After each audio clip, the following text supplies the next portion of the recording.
The Conquer Worry Show, episode number 16.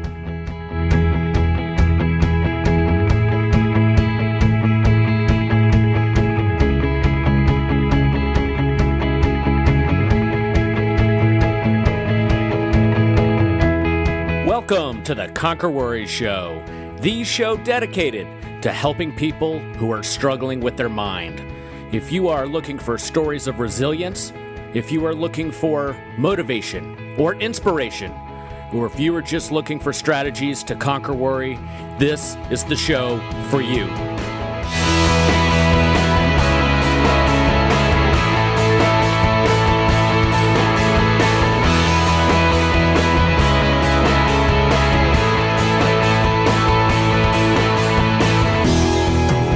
I'm glad you could join us for another episode of the Conquer Worry Show. If you have not been to our website lately, please head on over to conquerworry.org, where we have resources for those who are struggling. Thanks for joining us for another episode of the Conquer Worry Show. I'm excited to have Juli Shulem with us today. Juli is a professional certified coach through the International Coaching Federation, and she has also received additional training in working with ADHD, and she has coached ADHD clients for over 10 years. Juli began her career in the fields of time management, organization, and productivity 30 years ago, and she is a speaker and author in all those areas. Several years ago, she focused her practice entirely on working with individuals who struggle with ADHD, and she has clients all over the world today. Juli, are you ready to help some folks conquer worry? I am so ready, Jay. Thank you very much for having me on your show. We're glad you're here. So first, we'd like to get to know you. We're interested in hearing things that maybe we wouldn't find with a simple Google search. So take a minute. Tell us about yourself. Well, thank you. I have been just doing so many things in my life, and I really think that everything that I have worked on has brought me to what I do, and I've come up with some wonderful ways of being able to navigate life and make life happy, and I really have a great time with that. I do a lot of different things aside from the ADHD coaching, which you just mentioned. I also have wonderful activities that I get involved in, such as I am a quilter. I'm an art quilter, so I do a lot of creative things, and I have my work in various places. And I like to dance as well. So those are things that you will not see on a Google search about me. They all help for life balance. And one of the things that I focus on with my people is having balance in life. And if you don't have a lot of wonderful things that you're doing, you may not have good balance, and you may not be as happy as you could be. Juli, that's great. And we'll get into that balance later in this episode here. But we like to bookend our interviews with the most important questions. And we'll talk about finding your purpose in life later, but let's focus on worry right now. In 1 to 2 sentences, how do you personally conquer worry? You know, for me personally, I have really managed to avoid worry pretty consistently. I know that sounds maybe unrealistic, but it is true. My mother is a chronic worrier, and it has been such a negative force in her life as long as I can remember that I make a conscious effort to simply avoid it. I love that answer. And I tell you what, going into the next question, everybody does struggle with some type of worry at some point in their life, though. Maybe it could be as extreme as a mental illness, or some folks just have a less harsh experience, like a particularly stressful time. Take our listeners to a point in time in your life, Juli, where you were struggling. Yeah, that's a hard one. But there were some times, obviously, that were difficult. I remember that there were, the majority of the stressful moments that happened in my life were centered around my family or money situations. And I can remember very vividly, just after 9/11, my former husband's business almost went under. And we were really, really worried how we were going to survive financially. We had 2 young kids and a house and, everything that everybody else was dealing with, of course. And we were scared. And a lot of fear was surrounding that worry. And within 48 hours, we came up with a plan, which included building my business up more so that we didn't have to rely so much on just his. And we were worried, but so were a lot of other people, and we used that worry to propel us to come up with solutions that weren't necessarily staring us in the face at the moment, but they helped to move us forward. And I just learned a long time ago that I just could not afford the indulgence of a negative thought, and we just had to keep moving forward. It sounds like the way you managed out of that was to come up with a plan right away, within 48 hours, if I heard you. Yeah. Yep. I mean, yeah, we didn't dilly-dally on that one, and we don't in general. I tell you, that's great advice for our community. I know a lot of folks who struggle with mental health issues. The hardest thing to do is come up with a plan. And obviously, the sooner you come up with that plan, the sooner you can start getting better. So, Julie, that's great advice. Let's talk a little bit about your specialty, ADHD. And let's break it down to a simple level. What exactly is ADHD, and what are the symptoms? Okay, well, ADHD stands for Attention Deficit Hyperactivity Disorder. Now, I'm going to say straight out, that last D that stands for disorder, I have a problem with that word. I like to consider that a difference, not a disorder. And a lot of my peers will say the same. And having had a son or have a son with ADHD, that disorder not really kind of bothers me a bit. But ADHD, in a nutshell, is a medical condition where individuals experience such a high degree of symptoms that it interferes with their ability to truly function in school, home, and work. So the main symptoms, if I were to just kind of generalize for you here, would be inattention. So that's where you hear a lot of people who can't focus and stay on task, get things done. There's a laundry list of things that go along with that. Someone who is hyperactive, or basically comes down to being very fidgety and having a lot going on in their mind. And then there's the impulsivity aspect, where someone who just does things without necessarily thinking of them in advance. Someone who's very much in the way of going to just doing something randomly, not necessarily thinking about what they're going to do or say in public, and that can cause a lot of grief for them. So there's a lot more of this that I could go into, but basically, if you wanted to, there's such a long list of symptoms. If you wanted to see them all, Googling them would probably be the best way of doing that. And there's countless books, of course, as well. But suffice it to say that it's not just normal childhood activity or simple forgetfulness. It goes way beyond that. And the person with ADHD suffers greatly because of it more often than not. And that's when a diagnosis really can be made. A lot of people start saying, oh, I've got ADD. I forgot to go and pick this up at the supermarket. Yeah, no, that's not ADD. That's just you forgot something. When it becomes a diagnosis, when there is serious impact on that person's life, where they can't do something. Wow, I did not realize that the symptoms were so broad and far-reaching. How can those symptoms lead potentially to extreme worry, anxiety, or depression? Well, worry and anxiety and subsequent depression are not the immediate result of ADHD. See, ADHD prevents a person from being able to do things that they have the intelligence and the intention to do, but they can't. It's not a matter of they don't want to. They literally cannot do it. And many times what's really horrible is that as they start growing up and they're unable to do something for reasons they generally can't even express, they are then called lazy or even stupid. And that is when their self-esteem starts to break down. That's sad. And the issue is their brain may not be able to retain information that they have heard or read, or when they want to recall something, it simply isn't there. It's like they have a blank slate. And this leads to worry and fear that they won't be able to recall information, for example, on a test at school, or that they won't remember to do a chore that they were asked to do by their parent, and then they'd get into trouble. Or they would not remember how to respond appropriately, maybe, in a social situation and become very embarrassed. So too much of this worry or anxiety and these feelings of failure can result in greater anxiety around multiple situations, which ultimately ends up leading to depression for many.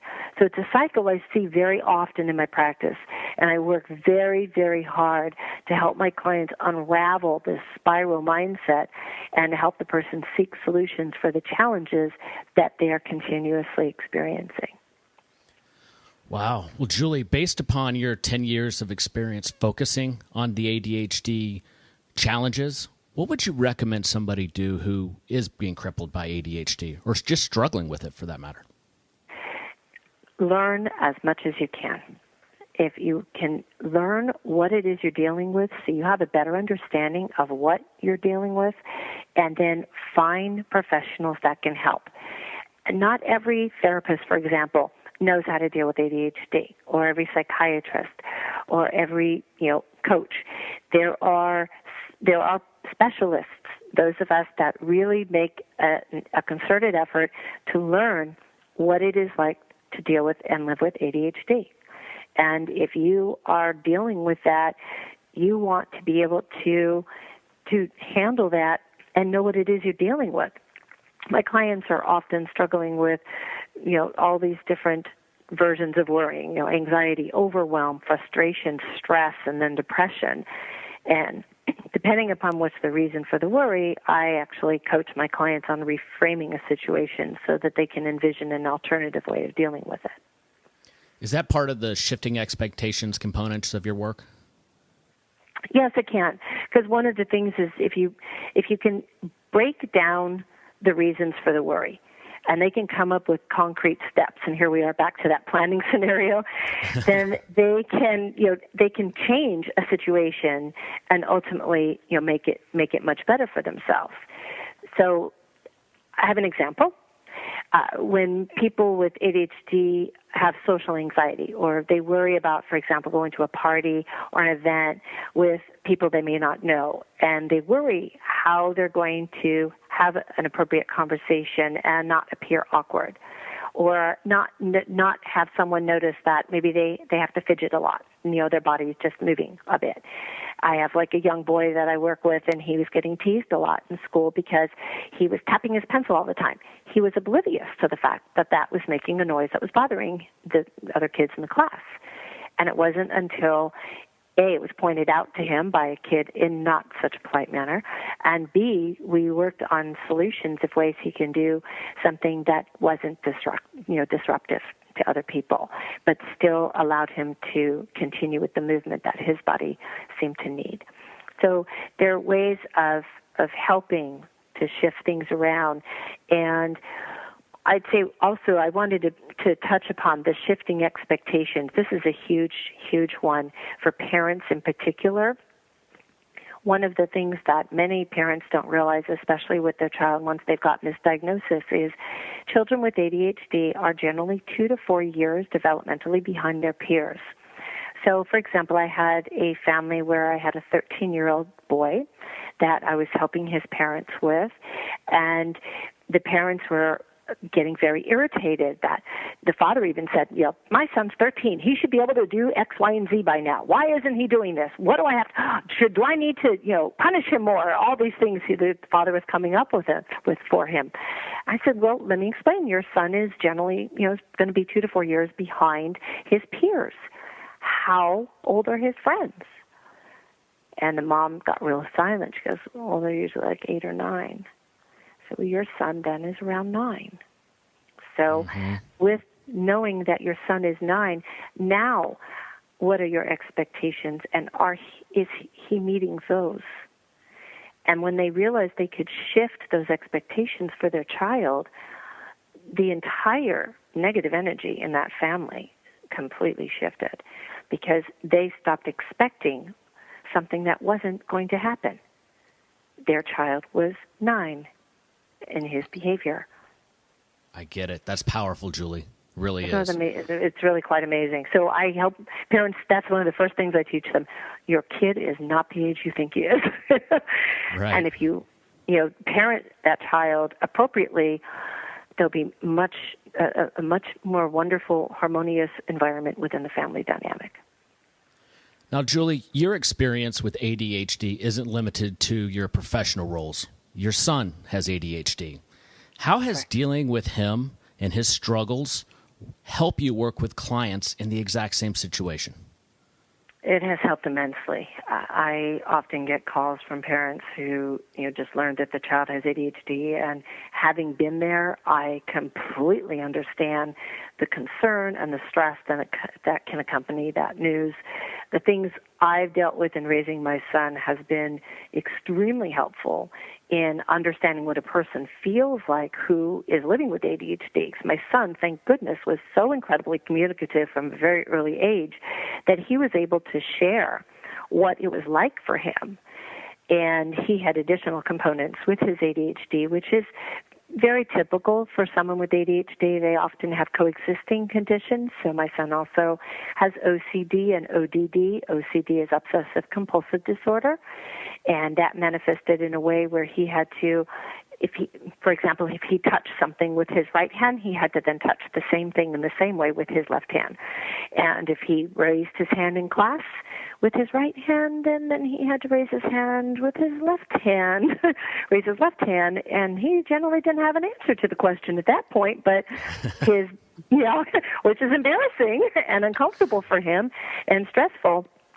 So we had to do a lot of workarounds. So I learned a lot of techniques of how to deal with all of these challenges that we were dealing with as a family, and dealing with the boredom, because that is huge for people with ADHD. They are seeking constant stimulation.